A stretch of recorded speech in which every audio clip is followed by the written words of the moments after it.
الاول نمسي على اللاعب الرائع محمود وحيد. يا محمود مساء الانوار. وعملتوا ماتش جميل يا محمود النهارده والله، وهارد لك، يعني ماتش تحفه. ربنا يخليك. ودي حاجه احنا متابعينكم ما شاء الله، ادائكم رائع ونتائجكم رائعه، ونتمنى ان انتوا تفضلوا مواصلين المشوار حتى النهايه يا محمود.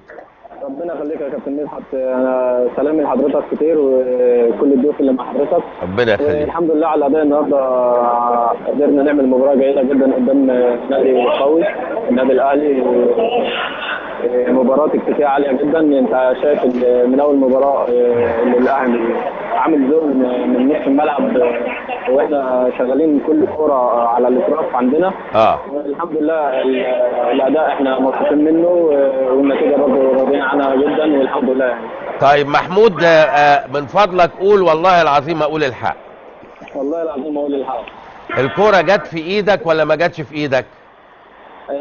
بس يا كابتن مدحت اقول حاجه قبل ما اقول لك. بس انت تحت القسم دلوقتي، خلي بالك انت تحت القسم اللي قدام ربنا. ايوه اكيد طبعا، بس هقول كده، بس هو لو كابتن ابراهيم نور الكوره جت في ايدي وحسبها، ليه بيبعت لي 5 و6 مرات الاوضه يقول لي الكوره جت في ايدي؟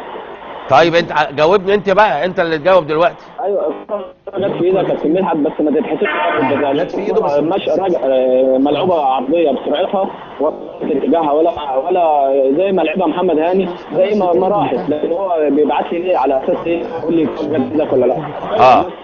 طيب يعني انت دلوقتي تحت القسم قلت ان الكوره جت في ايدك.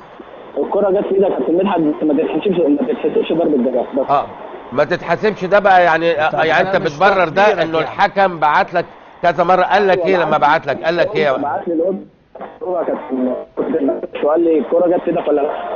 رديت عليه اللي بعته، قلت له هو لو متاكد ان الكوره ضربه جزاء ليه باعت اللي هو يسالني طالما هو شايف يعني؟ بس ممكن عايز يعني يطمئن قلبه يا محمود، يعني وارد انه عايز. قلبه ازاي يا كابتن مدحت؟ على اساس ايه طيب حسبها في الملعب واحنا على اساس ايه حسبها؟ ما انت بتقول انها جت في ايدك فعلا. ما جت في ايدك يا كابتن مدحت، بس برضه ما تتحسبش ضربه جزاء. ما تتحسبش، ده تقديرك انت، لكن هي جت في ايدك.